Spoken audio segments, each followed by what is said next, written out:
ನಮ್ಮ ದೇಶಕ್ಕೆ ಸ್ವಾತಂತ್ರ್ಯ ಬಂದು 70 ವರ್ಷ ಕಳೆದರೂ ಇಂದಿಗೂ ಕೂಲಿ ತಾರತಮ್ಯ, ಲಿಂಗ ತಾರತಮ್ಯ, ಹೆಣ್ಣು ಗಂಡು ಎಂಬ ಭೇದಭಾವವಿದೆ. ಹೆಣ್ಣು ಎಲ್ಲ ರಂಗದಲ್ಲೂ ತನ್ನ ಛಾಪನ್ನ ಮೂಡಿಸಿದ್ರೂ ಕೂಡ ಇಂದು ಹೆಣ್ಣನ್ನ ಎರಡನೇ ದರ್ಜೆಯ ನಾಗರಿಕಳನ್ನಾಗಿ ಕಾಣಲಾಗ್ತಾ ಇದೆ ಎಂದು ರಾಜ್ಯ ಕಟ್ಟಡ ಕಾರ್ಮಿಕ ಸಂಘಟನೆಯ ಮಹಿಳೆಯರ ಉಪಸಮಿತಿಯ ರಾಜ್ಯ ಸಂಚಾಲಕಿ ಸಿ ಕುಮಾರಿ ಕಳವಳವನ್ನ ವ್ಯಕ್ತಪಡಿಸಿದರು. ಅವರು ಕುಂದಾಪುರದ ಹೆಂಚು ಕಾರ್ಮಿಕರ ಭವನದಲ್ಲಿ ನಡೆದ 109ನೇ ಅಂತಾರಾಷ್ಟ್ರೀಯ ಮಹಿಳಾ ದಿನಾಚರಣೆಯ ಅಂಗವಾಗಿ ಸಮಾನತೆ, ಸಮಾನ ವೇತನ ಹಾಗೂ ಸಮಾನ ಅವಕಾಶಗಳಿಗಾಗಿ ಕಟ್ಟಡ ನಿರ್ಮಾಣ ರಂಗದಲ್ಲಿ ದುಡಿತಾ ಇರುವ ಮಹಿಳಾ ಕಾರ್ಮಿಕರ ಸಮಾವೇಶವನ್ನು ಉದ್ಘಾಟಿಸಿ ಮಾತನಾಡಿದರು. ಯಾವುದೇ ಹೆಣ್ಣು ಮಗಳು ಮನೆಯಿಂದ ಆಚೆ ಹೋದರೆ ಸುರಕ್ಷಿತವಾಗಿ ವಾಪಸ್ ಬರ್ತಾಳೆ ಎನ್ನುವ ಗ್ಯಾರಂಟಿಯನ್ನು ಇವತ್ತಿಗೂ ಸರ್ಕಾರಕ್ಕೆ ಕೊಡಲಿಕ್ಕೆ ಆಗ್ತಾ ಇಲ್ಲ, ಅಥವಾ ಈ ವ್ಯವಸ್ಥೆ ಕೊಡಲಿಕ್ಕೆ ಆಗ್ತಾ ಇಲ್ಲ. ಯಾಕೆ ಹೀಗೆ?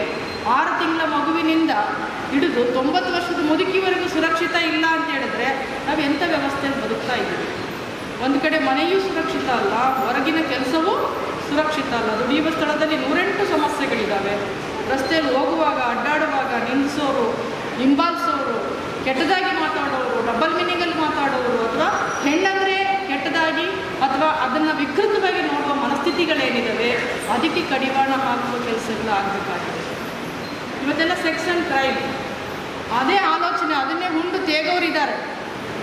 ಅಂಥ ಒಂದು ವ್ಯವಸ್ಥೆ ಒಳಗಡೆ ಮಹಿಳೆ ಇವತ್ತು ಹೆಚ್ಚೆಚ್ಚು ಆಚೆ ಬಂದು ಕೆಲಸ ಮಾಡುವ ಪರಿಸ್ಥಿತಿಗಳು ನಿರ್ಮಾಣ ಆಗಿದೆ. ಇದೇ ವೇಳೆ ಕೇಂದ್ರ ಕಾರ್ಮಿಕ ಸಂಘಟನೆಗಳ ಜಂಟಿ ಸಮಿತಿಯ ಕಾರ್ಮಿಕರ ಬೇಡಿಕೆಗಳ ಕಾರ್ಮಿಕರ ಸನ್ನದು ಪುಸ್ತಕವನ್ನು ಬಿಡುಗಡೆಗೊಳಿಸಲಾಯಿತು.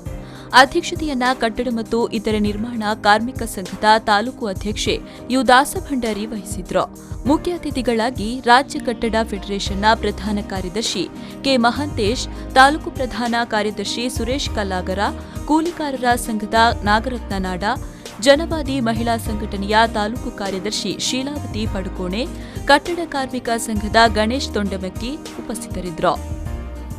ಶ್ರೀಕಾಂತ್ ಹೆಮ್ಮಾಡಿ, ವಿ4 ನ್ಯೂಸ್ 24/7 ಕುಂದಾಪುರ.